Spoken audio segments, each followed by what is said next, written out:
నమస్కారం, welcome to I dream ధర్మ మార్గం కార్యక్రమానికి స్వాగతం. నేను మీ విజిత.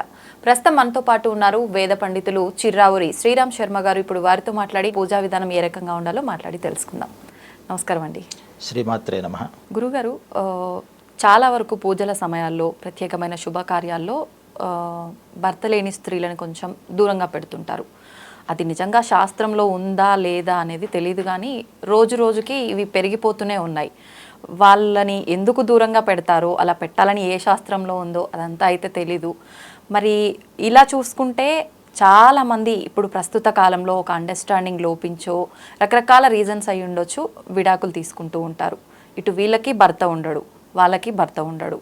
ఒక రకంగా చూస్తే ఈక్వల్గానే ఉంటారు, కాకపోతే వాళ్ళు పసుపు కుంకుమలకి దూరం, వీళ్ళు పసుపు కుంకుమలు ఉంటాయి, మళ్ళీ పెళ్ళి కూడా చేసుకోరు. ఇటువంటి వాళ్ళు కూడా వాళ్ళతో సమానమేనా? వీళ్ళని ఏమంటారు? వీళ్ళు అన్నిటికీ పనికి వస్తారా? చాలా చక్కటి ప్రశ్న మీరు వేసింది. ఈ రోజుల్లో చాలామందికి ఉండే డౌట్ ఇది. అవును, పూర్వం పూజలకి ఎవరికి వాళ్ళే దూరంగా ఉండేవారు. ఎందుకు దూరంగా ఉండేవారంటే, జనరల్గా ఒక కపుల్ గ్యాదరింగ్ జరుగుతున్నప్పుడు ఒక బ్యాచులర్ వచ్చి దాంట్లో పాల్గొంటాడండి? ఎందుకు రాకూడదని ఎవరైనా చెప్పారా?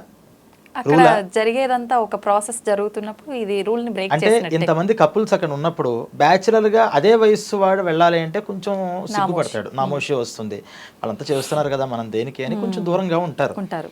ఇదే పద్ధతి పూర్వం ఉండేది. ఒక శుభకార్యాలు జరుగుతున్నప్పుడు భార్యాభర్తలతో పాటుగా ఆ దంపతులుగా చేసే పూజా విషయాల్లో కానీ లేదా ఇంట్లో జరిగే శుభకార్యాల్లో కానీ అప్పుడే భర్తనో భార్యనో కోల్పోయినటువంటి ఆడామగ ఎవరైతే ఉన్నారో గబుక్కున అక్కడికి వెళ్ళి అన్నిట్లోనూ పాల్గొనడానికి కొంచెం ఇబ్బంది పడి వాళ్ళగా దూరంగా ఉండేవారు. ఇలా ఒక తరం ఉంది. రెండో తరం ఏమనుకుంటుంది, ఇలాంటి శుభకార్యాలు జరిగితే మా పై ఆవిడ ఇలా రాలేదు, కానీ ఈ తరం ఆవిడ అన్నిట్లోనూ వస్తుంది ఏంటి అని వీళ్ళ దృష్టి మారి ఇంకా అక్కడి నుంచి ఇలా రాకూడదు, నువ్వు ఇక్కడికి కనిపించకూడదు, ఇక్కడ ఉండకూడదు, అక్కడ చేయకూడదు అనేటటువంటి ఒక ధోరణిని అలవరుచుకున్నారు, ఒక నియమం లాగా. కానీ ఇది నియమం ఉందా? ఇప్పుడు వాళ్ళు స్వతసిద్ధంగా ఉంది అంటే వాళ్ళ స్వతసిద్ధంగా వాళ్ళకి అలా ఉంటే వాళ్ళు దూరంగా ఉంటారు. కొంతమంది అదంతా మర్చిపోతారు, తొందరగా మర్చిపోయి అన్ని శుభకార్యాల్లోనూ వాళ్ళు యాక్టివ్గా పాల్గొంటారు. దాంట్లో తప్పేం లేదు. నువ్వు రాకూడదు, అలా పోతే అమంగళం, నిన్ను చూస్తే చాలా ఇబ్బందులు వస్తాయి, విధవి ఎదురొచ్చావని మనకు చాలా చోట్ల మనం వింటూ ఉంటాం, సినిమాలు కూడా వస్తాయి.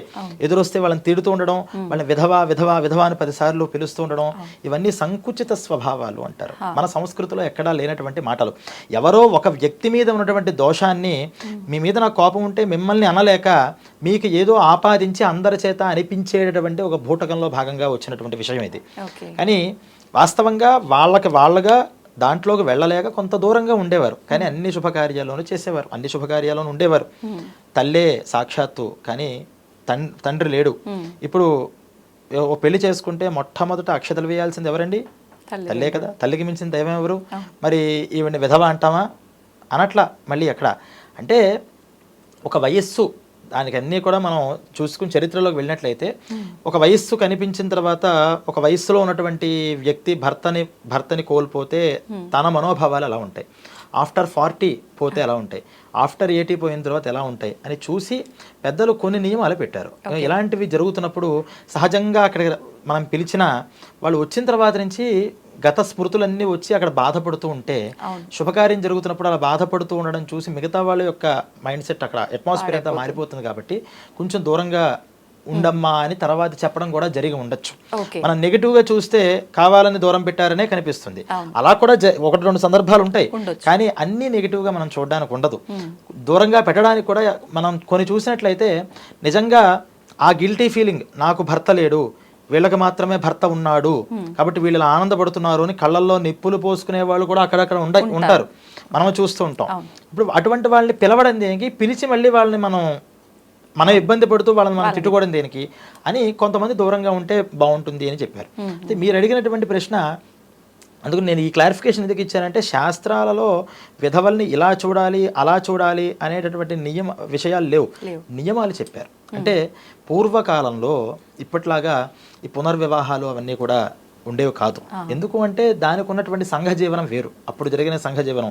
ఇప్పుడు నేను బావిలో స్నానం చేస్తానంటే నాకు హైదరాబాద్లో బావులే కనిపించట్లా. ఇప్పుడున్న సంఘ జీవనం వేరు. ఆ సంఘ జీవన కాలంలో వివాహం జరగనప్పుడు మరి ఆ స్త్రీ ఇంకో వివాహం చేసుకోకుండా అలాగని జీవితాంతము ఒకే పద్ధతిలో ఇంట్లో ఉండాలి అంటే అందరిలా ఉంటే అవుతుందా? ఈ రోజుల్లో ఇంత రక్షణ పెడుతూనే ఒక ఆడపిల్లలకి మనం రక్షణ ఇవ్వలేకపోతున్నామే. ఏ రోజు ఎలా ఇవ్వగలుగుతాం? అందువల్ల ఏం చేశారంటే వాళ్ళని వాళ్ళు లోకానికి భిన్నంగా అంటే వాళ్ళ మీద ఎటువంటి దురుద్దేశము కూడా కలగకుండా వాళ్ళకి కొన్ని ఒక డ్రెస్ స్టైల్ కానీ ఈ కేశం ముండనం చేయించి జుట్టంతా తీయించి ఈ విధానాలు చేసేవారు. సరే అది కరెక్ట్ కాదా అనేది ఇప్పుడు మనం డిసైడ్ చేయలేం. ఆ సంఘంలో అప్పుడు ఉన్నటువంటి దానికి అది కరెక్ట్, కానీ ఇప్పుడు మనం తీసుకొస్తామంటే అది ఇప్పుడు కుదిరే పద్ధతి కాదు, చేసుకునే విషయం కూడా అందరికీ అది కుదరదు. అందుకని అది వాటిని ఇప్పుడు మనం కంపేర్ చేయడం అనే విషయం తీసేసి శాస్త్రంలో ఉన్న విషయాలు మనం మాట్లాడుకుంటుంటే స్త్రీలకు ఉండేటువంటి నియమాలు ఇవి. అయితే మీ ప్రశ్న ఏంటంటే ఈ భర్తని వదిలేసి అంటే విడాకులైనటువంటి వాళ్ళ పరిస్థితి ఏంటి అని. అసలు సుమంగళి సువాసిని అనేటువంటి మాటల్ని మనం అర్థం తీసుకుంటే తాళిబొట్టు ఉన్న వాళ్ళందరూ సువాసినులు కాదు. మెళ్ళలో తాళిబొట్టు వేసుకుంటే సువాసిని అని చెప్పాలా. భర్తతో కూడిన స్త్రీకి సువాసిని అని పేరు. అంటే భర్తతో పాటు కలిసి ఉండాలి. నేను మా భర్తది మేము ఒక ఏడాది ఏంటంటే కొంచెం ఏదో మనస్పటి డిస్ప్యూట్స్ వచ్చాయి, విడాకులు అయితే అవలే, కానీ నేను ఇక్కడ లేని ప్రస్తుతం ఆవిడ సువాసిని అంటే కాదనే చెప్తుంది శాస్త్రం. కాదు, సువాసిని కాదు. మరి ఏమంటారంటే అంటే భర్త వదిలేసిన స్త్రీ అని అంటారు. అంటే ఎప్పుడూ కూడా భర్తని వదిలిపెట్టకుండా కలిసి ఉండడం. అంటే ఉద్యోగరీత్యా ఒక నెల అక్కడ ఒక నెల ఇక్కడ ఒక వారంగా ఒకసారి మారేవాళ్ళు కొంతమంది ఉన్నారు. అంటే వాళ్ళు సువాసినీలు కాకుండా పోతారా అంటే మనస్సు సంయోగం ఉంది. దూరంగా ఉన్న రాముడు సీతాదేవి దూరంగానే ఉన్నారు, అంత మాత్రం ఆవిడ సువాసిని కాదని అంటే ఒప్పుకుంటామా? అంటే దూరంగా ఉన్న నిరంతరం రాముడి మీదే ధ్యాస ఉంది.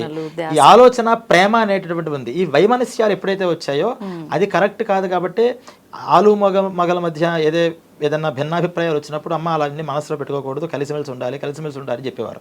అంటే కలిసిమెలిసి లేకుండా కనుక ఉంటే భర్త ఉన్నా లేనట్టే, భార్య ఉన్నా లేనట్టే అనేటటువంటి చెప్పేది. అయితే ఇప్పుడు విడాకులు విధానంగా పూర్తిగా తెంచేసుకున్నాం, అసలు మనకు సంబంధమే లేదు. అటువంటి స్త్రీ మరి సువాసిని అవుతుందా? కాదు. ఇప్పుడు మరి సువాసిని రూపంగా కానప్పుడు ఆ స్త్రీకి మనం ఏం చేయగలుగుతాం? అందుకని సువాసిని పూజలు, మనం సువాసిని పూజ అని ముత్తైదువుకి బొట్టు ఇవన్నీ పెట్టి ఇస్తూ ఉంటాం. ఎందుకు ఇస్తాం? మీరు ఎలా అంటే మరి పెళ్లి కాని వాళ్ళకి కూడా ఇవ్వచ్చు కదా. అది కన్యకా పూజ అంటాం, చిన్న పిల్లలకి చేసేది. యుక్త వయసులో వాళ్ళకి పూజలు ఏం చెయ్యం. 10 ఏళ్ల లోపల కన్యకా రూపంగా బాలారూపంగా చేస్తాం కుమారి పూజ అని. వివాహం అయిన తర్వాత చేస్తాం. ఎందుకంటే మీరు ఎలాగైతే అన్యోన్యంగా ఉన్నారో మా కుటుంబంలో ఉన్న వాళ్ళందరికీ కూడా ఈ అన్యోన్యత రావాలి అనేటటువంటి ఆదర్శం కోసం చేసేటటువంటి పూజ. ఇటువంటి సమయాల్లో ఈ ముత్తైదువులకి ఇచ్చేటటువంటి పసుపు కుంకుమలో ఇంకోటో ఈ విడాకులైన వాళ్లకు కూడా ఇస్తే మనకి ఆలోచన ఉంటుందా? అందుకుని ఏమన్నారంటే ముత్తైదువు రూపంగా పూజ చేయడానికి వాళ్ళు అనర్హులు అన్నారు. కానీ అసలు వాళ్ళని దేనికి పనికిరారు, వాళ్ళకు చీర పెట్టకూడదు, పసుపు కుంకులు ఇవ్వకూడదు అని చాలా తప్పు. వాళ్ళు మామూలుగా మన ఇంటికి వచ్చినప్పుడు ఎవరైనా వస్తే మనం బట్టలు ఎలాగే పెడతామో అలాగే వాళ్ళకు కూడా పెట్టుకోవడంలో తప్పేం లేదు. వాళ్ళు అన్ని బట్టలు ధరిస్తారు, పసుపు కుంకుమలు పెట్టుకుంటారు, దానికి కూడా తప్పేం కాదు. కానీ పూజలలో సువాసినులుగా మనం పెట్టినప్పుడు కానీ లేదా వాళ్ళ దగ్గర మనం బ్లెస్సింగ్స్ తీసుకుంటున్నాం, అమ్మవారి రూపంగా మనం ఆరాధన చేస్తున్నాం అన్నప్పుడు కానీ భర్తని విడిచిపెట్టిన ఏ స్త్రీ కూడా పనికిరాదు. అందువల్లే కేవల సువాసిని పూజలను మనం చూసినా భర్తతో పాటే వాళ్ళు వస్తూ ఉంటారు, భర్త కూడా వస్తారు. అందుకని చాలా సందర్భాల్లో భార్యాభర్తలు ఇద్దరు వచ్చారు కదా దంపతి పూజగా కూడా దాన్ని చేసేస్తారు. కానీ సువాసిని పూజకి భర్తని వదిలిపెట్టి ఏమాత్రం ఉండలేదు. ఆ సువాసిని పూజకు వచ్చిన ఆవిడ కూడా మా తొందరగా కానివ్వండి పూజ, ఇంట్లో మా ఇంటి ఆయన ఉంటారు ఎదురు చూస్తూ ఉంటారు అని ఆవిడ మనస్సంతా పూజ జరుగుతున్నంతసేపు ఇంటి దగ్గర పాపం ఆయన తయారు చేసి తిన్నారో లేదో, కాఫీ తాగారో లేదో అనే ఆలోచన అక్కడే ఉంటుంది. అంటే అది చూసి ఆరాధన చేస్తున్నటువంటి ఈ భక్తులకి ఇంత అన్యోన్యంగా ఉండాలి కదా అని బాహ్యంగా మనం చూసి గ్రహించాలి అనే ఉద్దేశం వాళ్ళకి చెప్పారు తప్పితే పూజా విషయాలలో అంటే వాళ్ళు స్వయంగా వాళ్ళని మనం వితంతువులుగా పరిగణించడానికి లేదు. శాస్త్రతః మనం ఆలోచిస్తే అసలు ఈ విడాకులు అనేవి లేవు. విడిపోయాము అని మనం ఎప్పుడైతే మానసికంగా అనుకున్నామో అదే దోషం అంటోంది. విడిపోవడం అనేది అవ్వదు. ఎందుకంటే మనం చాలామందికి వచ్చే డౌట్ ఏంటంటే భార్యాభర్తలు విడిపోయారు, విడిపోయిన తర్వాత ఇప్పుడు ఆవిడ పూజ చేసుకుంటుంది, ఏ గోత్రం చెప్పాలండి? మరి మా భర్త గోత్రం చెప్పాలా, తల్లి అమ్మ వాళ్ళు చెప్పాలా? విడాకులు అయిపోయాయి కాబట్టి మన గోత్రం చెప్పేసేయండి అని అనేస్తారు. విడాకులు అనేవి శాస్త్రమా? కోర్టులో పెడితే వాళ్ళు ఏదో కౌన్సిలింగ్ చేసి అవ్వట్లేదు విడిపోతాం అంటున్నారు కదా, సరే మీకు గోలేదో మీరు పడండి అని విడాకులో ఉన్నారు. శాస్త్రం ఒప్పుకుందా? గోత్రం ఎలా మారింది? అసలు పెళ్లి చేసేటప్పుడు తోబుట్టువు అంటే ఈ అమ్మాయికి తోబుట్టువు ఎవరైతే ఉంటారో ఆ తోబుట్టువు అప్పగించి మా గోత్రంలో పుట్టినటువంటి ఈ అమ్మాయిని మీ గోత్రంలో కలుపుకోండి అని ఇస్తున్నాడు. అది ఒక్కొక్క పెళ్లిలో ఒక్కొక్క విధానంగా జరుగుతూ ఉంటుంది. ఈ బావమరిది అయితే ఎందుకు ఇప్పించారు? పెళ్లి చేసేది మరి కన్యాదాత అంటే ఎవరు? తండ్రి కదా. అంటే నెక్స్ట్ జనరేషన్ వాళ్ళు కూడా ఒప్పుకోవాలి. నేనేదో ఒప్పుకున్నానంటే కుదరదు. నెక్స్ట్ జనరేషన్ ఎవరైతే ఉన్నారో ఆ బావమరిది నేను ఒప్పుకుంటున్నాను, మా గోత్రంలో పుట్టినటువంటి అంటే నా సొత్తుని మీ గోత్రంలోకి ఇస్తున్నాం, మీరు పుట్టించండి, అక్కడ మీ గోత్రాన్ని అభివృద్ధి చేసుకోండి అని ఇచ్చేవారట. ఇలా ఇచ్చే ప్రాసెస్ శాస్త్రీయంగా మంత్రోచ్చారణ మధ్యలో జరుగుతుంది. ఏ మంత్రోచ్చారణ మధ్యలో మరి విడిపోతున్నారు? లేదు. అంటే విడాకులు అనేవి శాస్త్ర సమంజసం కాదు. మరి అనేక సందర్భాలు శాస్త్రంలో కూడా భర్తని వదిలిపెట్టమని, భార్యని కూడా వదిలిపెట్టమని కొన్ని సందర్భాలు చెప్పాయి. భర్త నపుంసకుడు అవుతాడు, అంటే శారీరక పటుత్వం లేదు, అటువంటి వాళ్ళ చేత నువ్వు జీవితాంతం పెళ్లి చేశారు కాబట్టి నువ్వు ఇలా అనుభవించాల్సిందే అని శాస్త్రం ఎప్పుడు చెప్పదండి. శాస్త్రం చాలా కరుణ హృదయం ఉన్నది. దాన్ని మనం అవగాహన చేసుకోకుండా లేదా దాన్ని రాంగ్ ఇంటర్ప్రిటేషన్ చేసినప్పుడు శాస్త్రం తప్పు అని అనేస్తున్నాం. కానీ అది రాంగ్ వెర్షన్లో నడిపించిన వాళ్ళ యొక్క అవగాహన లోపం తప్పితే శాస్త్రాలలో ఈ విషయాలు లేవు. అతను నపుంసకుడిగా ఉన్నప్పుడు కానీ లేదా సడన్గా ఒకరోజు చూస్తే ఇంట్లో భర్త కనిపించడు, ఇల్లు వెతుకుతుంది, సంవత్సరం పాటు చూస్తుంది, 10-12 ఏళ్ళైనా భర్త వస్తాడేమో అని చూస్తుంటుంది. అటువంటి సందర్భాలు కూడా మన సొసైటీలోనే ఉన్నాయి. ఎక్కడికి వెళ్ళిపోయాడో తెలియదు, అడ్రస్ లేడు, వదిలేసి పూర్తిగా వెళ్ళిపోయాడు. 12 సంవత్సరాలైనా సరే ఆ భర్త కనిపించకపోతే ఇంకా నాకు పెళ్ళయింది అని చెప్పుకుంటారా ఆ స్త్రీలు? ఆ భర్త వల్ల ఉపయోగం ఏంటి? అందుకని అటువంటి ఇల్లు బాధ్యత కాదు అని మొత్తం వదిలిపెట్టేసి ఎక్కడికి వెళ్ళిపోయాడో తెలియనప్పుడు ఆమెని అది శాస్త్రసమ్మతంగానే దాన్ని విడగొట్టచ్చు అని చెప్పారు. ఇలా శాస్త్రసమ్మతంగా విడగొట్టేటటువంటి పద్ధతులు కొన్ని ఉన్నాయి. అంతే చెప్తే నాకు అభిప్రాయ లోపాలు జరిగాయి, నాకు తనకి మిస్అండర్స్టాండింగ్స్ వస్తున్నాయని మేము విడిపోతామంటే కోర్టు ఒప్పుకుంటుందేమో కానీ ధర్మం ఒప్పుకోదు. ధర్మం ఒప్పుకోవాలి అంటే దాంట్లో కొన్ని లక్షణాలు ఏవైతే ధార్మికంగా చెప్పాయో దాని ప్రాసెస్లో చేసినప్పుడు దానికి ఘటాశ్రాద్ధం అని ఒకటి చేస్తారు. ఈ గోత్రాన్ని ఎలాగైతే కలిపారో అలాగే శాస్త్రత ఆ ఘటాశ్రాద్ధం చేసి కనెక్షన్ విత్ ఆ ఫ్యామిలీతో దాని కనెక్షన్ కట్ చేస్తారు. ఎప్పుడైతే కట్ చేశారో స్వతసిద్ధంగా జన్మతః వచ్చినటువంటి ఆ గోత్రం ఆమెకు అనువర్తిస్తుంది. ఈ రోజుల్లో విడాకులు జరుగుతున్నాయి కానీ ఘటాశ్రాద్ధం ఎవరు చేసుకోవట్లా. దాంతో ఈ గోత్రం చెప్తారు, పాపం వాళ్ళకి ఎంత ఇబ్బంది అంటే ఆ గోత్రం చెప్తే విడిపోయాం కదా అని చెప్పకబుద్ధి కాదు. తల్లిదండ్రుల గోత్రం ఇంకా చెప్దామా అంటే దీంతో ఆల్రెడీ దాంట్లో కన్వర్ట్ అయిపోయావు, ఇప్పుడు ఈ గోత్రం చెప్పినా ఫలితం ఉండదు. అందువల్ల ప్రత్యక్షంగా చేసే వాటికి ఏదైనా ఫలితాలు రావచ్చేమో కానీ గుళ్ళల్లో మన గోత్రనామాలతో చేసేవాడికి చాలా ఇబ్బందులు వస్తాయి. అందువల్ల ఈ ఘటాశ్రాద్ధము అనేటటువంటి ఒక ప్రక్రియ ఉంది. అది తెలుసు, అది అందరి పురోహితులకి తెలియదు. కొంచెం మంచిగా చదువుకున్న వాళ్ళకి, బాగా శాస్త్రాలు చదివిన వాళ్ళకి ఆ ప్రక్రియ తెలుస్తుంది. ఆ ప్రక్రియతో చేసేటటువంటి ఆ పరిహారోపాయం చేసుకోవడం వల్ల మళ్ళీ తల్లి తండ్రుల యొక్క గోత్రనామంలోకి వస్తుంది. ఇదంతా ఇప్పుడు తల్లిదండ్రుల అండర్లో ఉన్నటువంటి స్త్రీకి. కొంతమంది తల్లిదండ్రులకి చెప్పకుండా అటు వాళ్ళకి చెప్పకుండా వీళ్ళు ఎక్కడికో వెళ్ళిపోతారు. ఒక 6 నెలలో 3 నెలలో అయిన తర్వాత వాడు మోసం చేసి వెళ్ళిపోతాడు. అప్పుడు ఆ స్త్రీ మళ్ళీ ఇటు వద్దామా అంటే తల్లిదండ్రులు రానివ్వరు. అప్పుడు ఆ అమ్మాయికి ఇలా చేసుకోవడానికి లేదు. ఎందుకంటే తండ్రి ఇష్టపూర్వకంగా కన్యాదానం చేసినట్లయితే తండ్రి మళ్ళీ ఆ ఘటాశ్రాద్ధం చేసి తనలో కలుపుకోవడానికి ఉంది. అసలు తండ్రే కన్యాదానం చేయలే, తండ్రే గోత్రం మార్చుకోవాలా, దాని గాంధర్వమో రాక్షసమో ఏ వివాహం అనాలో కూడా తెలియదు. అటువంటి సందర్భాలలో మళ్ళీ అసలు ఈ గోత్రంలోకి వస్తామంటే కుదరదు. కాబట్టి మొదటి నుంచి మన సంస్కృతి చెప్తోంది ఏంటంటే తల్లిదండ్రుల్ని ఒప్పించండి, తల్లిదండ్రులకి ఇష్టపడేటటువంటి వాళ్ళకి ఇష్టమైనటువంటి వివాహాలు చేసుకోమని చెప్పాయి. పిల్లలకి ఇష్టమైనటువంటి వివాహాలు చేయమని తల్లిదండ్రులు కూడా చెప్పాయి. దీంట్లో వాళ్ళు అది మిస్ చేసినా వీళ్ళు మిస్ చేసినా అక్కడే కాంట్రవర్సీస్ వస్తూ ఉంటాయి. అందువల్ల పిల్లలకి ఇష్టపడేది ఒకవేళ ఇష్టం అనిపించట్లేదు, ఎందుకు ఇష్టపడదో కన్విన్స్ చేసేటువంటి కర్తవ్యం తల్లిదండ్రులకు ఉంది. వీళ్ళు ఏదో అభిప్రాయ పడతారు, పడినటువంటి విషయాల్లో అది కరెక్ట్గా కనుక వెళ్ళకపోతే తల్లిదండ్రులు చెప్పినప్పుడు అది వినాలి, వాళ్ళు కూడా అలా కన్విన్స్ చేయాలి. ఇక్కడ అవగాహన లోపాలు వచ్చినప్పుడు ఇటువంటి సమస్యలు వస్తూ ఉంటాయి. వాటిల్లో శాస్త్రాల్లో ఇలా అవగాహన లోపాలు వస్తే విడిపోండి అని చెప్పట్లా. విడిపోవాల్సిన పరిస్థితి వస్తే తండ్రే దాన్ని చేసినప్పుడు తప్పెవరిదండి? ఇప్పుడు ఎవరో మంచి సంబంధం అని చేశారు, చేసిన తర్వాత ఇటువంటి పరిస్థితులు వచ్చాయి. లేదా వివాహం అవుతుంది ఇలా దాంట్లో చాలా ధర్మశాస్త్రాల్లో ఎంత మనమే ఆశ్చర్యపోతాం, అసలు ఏంటి ఇంత విచారణ, మనకి లేని డౌట్లు కూడా వాళ్ళు అక్కడ ఋషులు ఆ డౌట్లు పెట్టుకుని ఆ క్రియేట్కి మళ్ళీ దానికి ఆన్సర్ అన్ని శాస్త్రబద్ధంగా మళ్ళీ దేనికి విరుద్ధంగా కాదు, ప్రతిదీ లాజికల్గా అక్కడ నిరూపణ చేసుకుంటూ వచ్చారు. దాంట్లో వివాహం అవుతుంది, ఇలా తాళి కట్టాడు, ఆ మూర్ఛ వచ్చి చచ్చిపోయాడు. ఇప్పుడు ఈవిడ ఏమనాలి? ఆమె ఇప్పుడు భర్త చనిపోయిన స్త్రీలా అనాలా? అనకూడదు ఉంటుంది, అనక్కర్లేదు అని. ఆ వివాహ ఘట్టంలో ఒక్కొక్క కమ్యూనిటీకి ఒక్కొక్క వివాహం స్టైల్ ఉంటుంది కదా, ఆ స్టైల్లో ఏది జరిగితే పూర్ణంగా వివాహం అయినట్టు అని చెప్పి, తాళి కట్టినంత మాత్రానో లేకపోతే జీలకర్ర బెల్లం పెట్టినంత మాత్రానో ఈ వివాహం అనేది పూర్తిగా అవ్వదు. దాంట్లో వివాహ ఘట్టంలో కొంతమందికి హోమం ఉంటుంది, ఆ హోమం జరిగిన తర్వాత వివాహం అనేది పూర్తవుతుంటుంది అని. దాంట్లో 5 days అని 7 days అని వాళ్ళ క్యాస్ట్ని బేస్ చేసుకున్నటువంటి వివాహ పద్ధతులను అనుసరించుకుంటూ విచారణ చేశారు. దీంట్లో ఇది పూర్తవకుండా, అంటే ఇక్కడికే వివాహం అనేది సిద్ధిస్తుంది అని చెప్తే, దానికి మునుపు ఎప్పుడు మరణించినా ఆమె కన్యక, భర్త చనిపోయిన స్త్రీ అనడానికి లేదు ఆవిడ్ని. అలాగే వివాహం అవుతుంది, అయిన వెంటనే వీళ్ళు ఇంకా ఫారెన్ వెళ్ళిపోతారు, పిల్లల్ని తీసుకెళ్తూ ఉంటారు, అట్నుంచి అతను రెస్పాన్స్ ఇవ్వడు, అక్కడ ఎవరినో చేసుకుని ఇలా పడతాడు. ఇలా కూడా మనం సొసైటీలో చూస్తూ ఉంటాం. చాలా చాలా అసలు ఏమీ మనకి పెళ్లి జరిగింది తప్పితే ఇంకేమీ అవ్వలేదు. మరి అటువంటి స్త్రీని ద్వితీయ వివాహం అనడానికి లేదంటోంది. అలా వివాహం జరగకుండా వెళ్ళి వస్తే, ఇంకొంచెం లోపలికి వెళితే 3 రోజులు 3 రాత్రులు అయినప్పటికీ కూడా తను ఒక శాడిజం చేసి, అంటే మానసికంగా వ్యధ చేసి హింసించి, హింస పడలేక అక్కడి నుంచి ప్రాణాలు దక్కించుకోవడానికి కనుక నిజంగా స్త్రీ బయటకు వస్తే, ఆ స్త్రీ పునర్వివాహము అనడానికి లేదు, అసలు ఆ వివాహం చెల్లదు అన్నారు. నలిఫికేషన్ అని కొత్తగా మనకి ఉంది. ఈ నలిఫికేషన్ పూర్వంలోనే శాస్త్రాల్లో చెప్పబడ్డాయి, అంటే వివాహ రద్దు, ఈ వివాహం అనేది లేదు పూర్తిగా అని.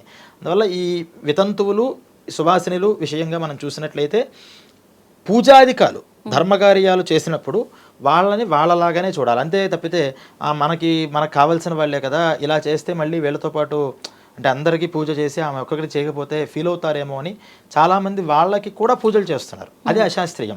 అలాంటి సమయాల్లో ఏం చేసుకోవాలంటే, ముత్తైదువుల్ని భర్తతో అన్యోన్యంగా ఉన్నటువంటి వాళ్ళకి పూజ చేసి, వాళ్ళు కూడా పక్కన ఉంటారు, వాళ్ళకి మామూలుగా ఈ వస్త్రాలు అవి ఇవ్వడం, పూజ చేయం, డైరెక్ట్గా మంత్రాలతో పూజ అవి చేయడం మర్యాద ఇవ్వాలి. అమర్యాదగా చూసి ఒకళ్ళ మనస్సు నొప్పించేలాగా చూడాలి అని మన ధర్మశాస్త్రం ఎప్పుడూ కూడా చెప్పదు. అది మనం ముఖ్యంగా తెలుసుకోవాలని విషయం. నాకు ఒక డౌట్, ఇప్పుడు విడాకులకి ఒక కార్యక్రమం ఉంది దాన్ని తెంచుకోవడానికి, పెళ్ళి కూడా ఇప్పుడు మీరు చెప్పినట్టు తాళి కట్టగానే అది మొదటి వివాహం అయిపోయినట్టు చెప్పారు. మరి కొంతమంది లవ్ చేసి డైరెక్ట్గా దండలు మార్చుకొని ఏ మంత్రాలు ఏమీ ఉండవు, ఒక విగ్రహం ముందు అలా తాళి కట్టుకుంటారు, ఏ మంత్రం లేదు ఏది లేదు, అది పెళ్లిగా అవదండి. అది అసలు పెళ్లి కింద లెక్కలోకి రాదు. కారణం ఏంటంటే, పెళ్లి అనేటటువంటి మాటకి కన్యాదానము అని పేరు. అంటే ఎవరిని చేస్తాం పెళ్లి?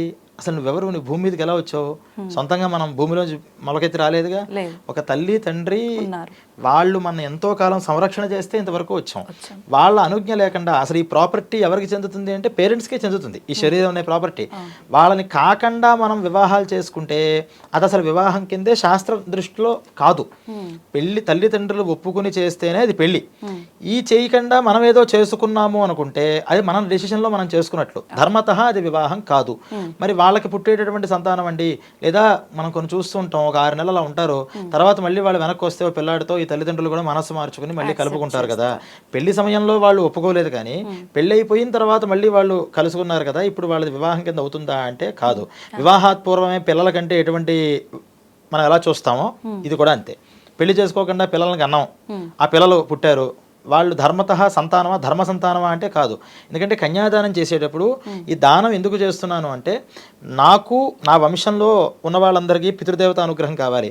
మా అమ్మాయిని మీ ఇంట్లో ఇవ్వడం వల్ల మీ పురుషుడు ధర్మతః ఈమెతో కాపురం చేసి చక్కటి సంతానాన్ని పొంది మీ వంశాన్ని కూడా తరింపచేయాలి అని కన్యాదానం చేస్తాడు. అసలు ఇదేదీ లేదు, అసలు అక్కడ సంతానం ధర్మం కోసం జరగల, అంతకు మునుపే జరిగింది. అంటే మ్యారేజ్ బిఫోర్ సెక్స్ అని మనం ఏదైతే అనుకుంటున్నామో, ఈ దండలు మార్చుకుని దేవుడి ఎదురుకుండా తాళిబొట్టు కట్టేసుకోవడం, ఇవన్నీ కూడా ఈ యాక్షన్స్ అన్నీ అలాగే ఉంటాయి. వివాహము అంటే తల్లి తండ్రి ఆ ముహూర్తానికి మంత్రపూతంగా కన్నటువంటి తన హక్కుల్ని ఆ మంచి వరుడికి దానం చేయడం. దానము అంటే అందుకనే కన్యాదానంలో కూడా ఏదైనా ఒక వస్తువు ఉన్నారు, ఇప్పుడు మీరు నాకేదో ఒక వస్తువుని ఇచ్చారు, ఇచ్చిన తర్వాత ఆ వస్తువు మీద మీకు రైట్స్ ఉంటాయా? ఉండవు. కానీ కన్యాదానంలో మాత్రమే ఉంటాయి. అందుకని నమమా అని చెప్పరు. ఈ వస్తువు నాది కాదు అంటారు, ఏ దానం ఇచ్చినా నమమా అని చెప్పండి అంటారు. కానీ కన్యాదానంలో నమమా అని చెప్పరు. వస్తువు ఇచ్చా, నువ్వు సక్రమంగా దాన్ని అనుభవించాలి. అక్కడెక్కడైనా తేడా వచ్చిందా నేను మళ్ళీ ఖచ్చితంగా వస్తా అని ఒక షరతు పెట్టుకుని దాంతో పాటుగా ఇచ్చారట. నాది కాదు అని చెప్పడానికి లేదు. అందువల్ల తల్లిదండ్రులని ఎదిరించి చేసేటువంటి వివాహాలన్నీ కూడా ధర్మం దృష్టిలో వివాహం కింద పరిగణనలోకి రావు. తర్వాత మళ్ళీ వీళ్ళు మనస్సు మార్చుకొని కలిసినా ఇది ఆ సంతానం ఎటువంటిది అంటే చెప్పాను ఇందాక, బిఫోర్ మ్యారేజ్ జరిగినటువంటి విషయంగానే మనం వాటిని గ్రహించాలి. అయితే మనం ధర్మ విరుద్ధంగా చేసే ఏ పనికైనా ఒక దోషం ఉంటుంది అని చెప్పి అంటారు కదా, ఇటువంటి వాటి వల్ల కూడా మనకు అలా కలిగే అవకాశం ఉందా? ఖచ్చితంగా. అందుకనే మనం ఇప్పుడు చూస్తూనే ఉంటాం ఇటువంటి సంతానాలు. మన సంతానం ఉత్పత్తి జరుగుతోంది అంటేనే చాలా బ్రిలియంట్ ఉన్నాడు, తల్లిదండ్రులు ఇద్దరు చాలా బ్రిలియన్స్, పిల్లలందరూ బ్రిలియన్స్ అవుతున్నారండి. ఆర్టిస్ట్ అంతా ఎంతమంది పుట్టట్లేదు పాపం, చాలా ఎక్కువ మంది. అంటే మరి వీళ్ళ జీన్స్ అన్నీ ఏమైపోయాయి అంటే కేవలం జెనెటిక్గానే అన్నీ ఉండవు, మెంటల్గా కూడా కొన్ని ఉంటాయి. అలాగే మనకు సోల్ ఆత్మకి సంబంధమైనటువంటి సంబంధాలు కూడా కొన్ని ఉంటుంటాయి. వాటిల్లో మనం పుట్టినప్పుడు ఈ సంతాన ఉత్పత్తి విషయంలో ఈ ధర్మతః వీళ్ళు ఒప్పుకుని వాళ్ళు ఒప్పుకుని అందరూ ఒప్పుకుని ఈ వివాహ సంబంధ విషయాలుగా మనం చేసి అక్కడ ఒక సంతాన ఉత్పత్తిని చేసినప్పుడు పుట్టేటటువంటి సంతానం ఒక రకంగా ఉంటుంది. అవేమీ లేకుండా కూడా మనం చేస్తే మన పుణ్యపాపాలు అకౌంట్ మీద బేస్ అయ్యి వచ్చేటటువంటి సంతానం ఒక రకంగా ఉంటుంది. అంటే ఇదంతా ఎందుకు చెప్పారంటే ఈ ప్రాసెస్ అంతా కూడా అంటే ఈ రోజుల్లో ఇవన్నీ మనం మాట్లాడితే ఎక్కడ కుదురుతాయి అంటారు, కానీ ఎవరు విన్నా వినకపోయినా నిజం అనేది మనం చెప్పాలి. అర్థమయ్యే వాళ్ళు అర్థం చేసుకుంటారు, డైలమాలో ఉన్న వాళ్ళు ఇది కన్విన్స్ అవ్వగలుగుతారు. ఇది నేను తప్పని వాదిద్దాం అనుకునే వాడికి మనం ఏం చెప్పలేం. వాళ్ళని మనం ఉద్దేశించి ఈ ప్రశ్నలు సమాధానాలు మనం చెప్పక్కల్లా. కానీ ఇప్పుడున్న రోజుల్లో మరి ఎటువంటి పరిణామాలకి లోనవుతున్నాము అంటే మనం చూస్తున్నాం కదా, ఆ పుట్టేటటువంటి పిల్లలు అసలు ఎందుకు మనం బ్రతుకుతున్నామో, ఎందుకు పుడుతున్నామో, ఎందుకు వాళ్ళతో మనకి సంబంధం ఏంటో కూడా తెలుసుకోలేని పరిస్థితికి వెళ్ళిపోతున్నాం. ఇప్పుడుదా చూస్తుంటే అనేక పితృదోషాలు.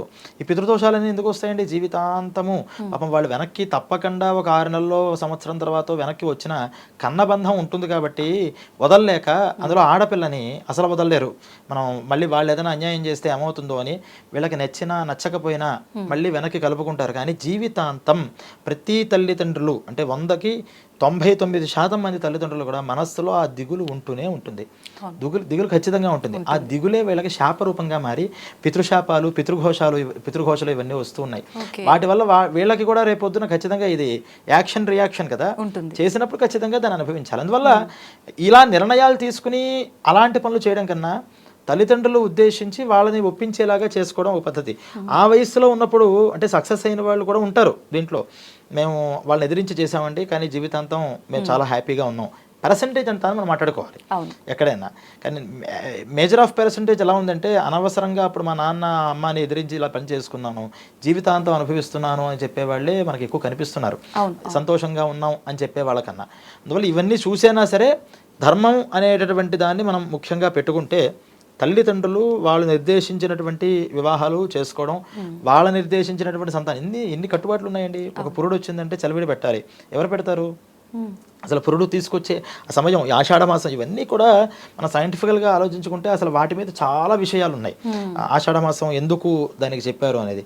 ఇలా ఒక సంతానం ఎప్పుడు పుట్టాలి, ఎప్పుడు అది 10వ మాసం వస్తుంది, ఆ పుట్టే సమయానికి క్లైమేటికల్ చేంజెస్ ఎలా ఉంటాయి, అవన్నీ కూడా. అందుకని ఈ ఆషాఢ మాసంలో కనుక వాళ్ళు ఒకవేళ కలిసినట్లయితే అక్కడి నుంచి తర్వాత పుట్టేటటువంటి సంతానానికి వచ్చేటటువంటి ఇబ్బందులు ఏమిటి, అప్పుడు ప్రసవం ఇళ్లలో జరిగేవి, అప్పుడు వాళ్ళకుండే ఇబ్బందులు ఏంటి కూడా అన్నీ గమనించి వాళ్ళకు కొన్ని కట్టుబాట్లు ఇవన్నీ పెట్టారు.